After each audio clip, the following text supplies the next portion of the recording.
Hello friends, તો વાપીથી અમે રજા લઈએ છીએ અને નેક્સ્ટ હવે અમે સુરત જઈએ છીએ. તો તમે સુરત કેવું છે નિહાળજો. અમે તમને સુરતની બધું બતાવીએ છીએ. તમે જોજો, આગળ બ્લોગમાં જોતા રહેજો.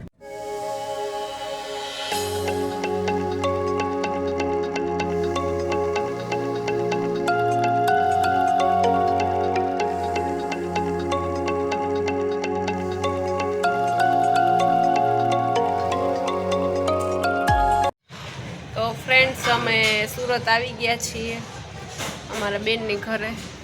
તમે જો, અમારા બેન છે ને ચા બનાવે છે. દોસ્તો, અમે સુરતમાં આવીને આ મેથીનો પૂરો અને ધાણાનો પૂરો મસ્ત દેશી, એકદમ મસ્ત સ્મેલ આવે એવી ધાણા ભાજી છે. એકદમ દેશી વાળા અમે બનાવશું. ભજીયા તમે જોઈ શકો છો.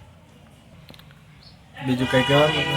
બસ અહીંયા સુરતમાં શાકભાજી એકદમ મસ્ત મળે છે, એકદમ તાજું મળે, સસ્તું અને તાજું મળે છે. અમદાવાદમાં કેટલાનું મળે? અમદાવાદમાં તો 30, 40, 150 મળે. એમાંય તાજું તો ન હોય જ, એમાંય વાસી જ હોય શાક, લંકાઈ ગયેલું કેવું.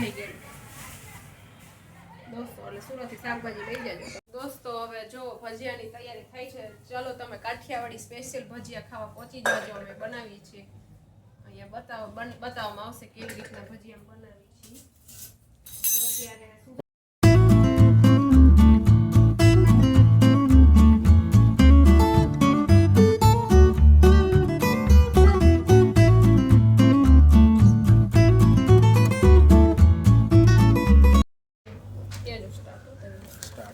હવે જો પેલા સૌ પ્રથમ ચટણી બનાવવાનું કામ ચાલુ કર્યું છે. એના માટે ખજૂર ને અમે આમાં આંબલી બધું છે ને કર્યું છે, ગોળ, ખજૂર, આંબલી, એની અમે ચટણી બનાવશું અને પછી ભજીયા કરશું.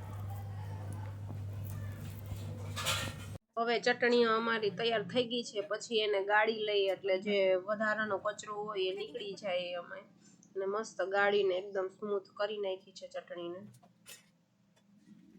તો દોસ્તો, તમે જોઈ શકો છો આ ભજીયાનો લોટ બંધાઈ રહ્યો છે. અહીંયા અત્યારે તેલ મુકાઈ ગયું છે ભજીયા માટેનું. બધો મસાલો નાખ્યો છે જે આપણે સુધાર્યો હતો ને, ધાણા ભાજી ને મેથી ને મીઠું ને એવું બધું નાખ્યું છે. આમાં નમક નાખવામાં આવે છે અત્યારે.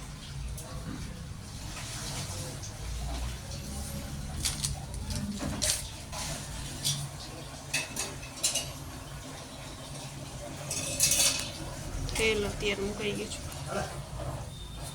તો હવે ભજીયા બનાવવાનું ચાલુ થઈ ગયું છે અમારું. ગુંજનબેનના ભજીયા. જો થાય છે ને મોટા મોટા. ગુંજનબેનના ભજીયા ખાઈએ છીએ. સુરતમાં બહુ ફેમસ છે આ. એમના ઘરે અમે આજે આવીએ છીએ. બહુ વખણાય છે અહીંના ભજીયા. ગુંજનબેન ગયા છે ઘણો.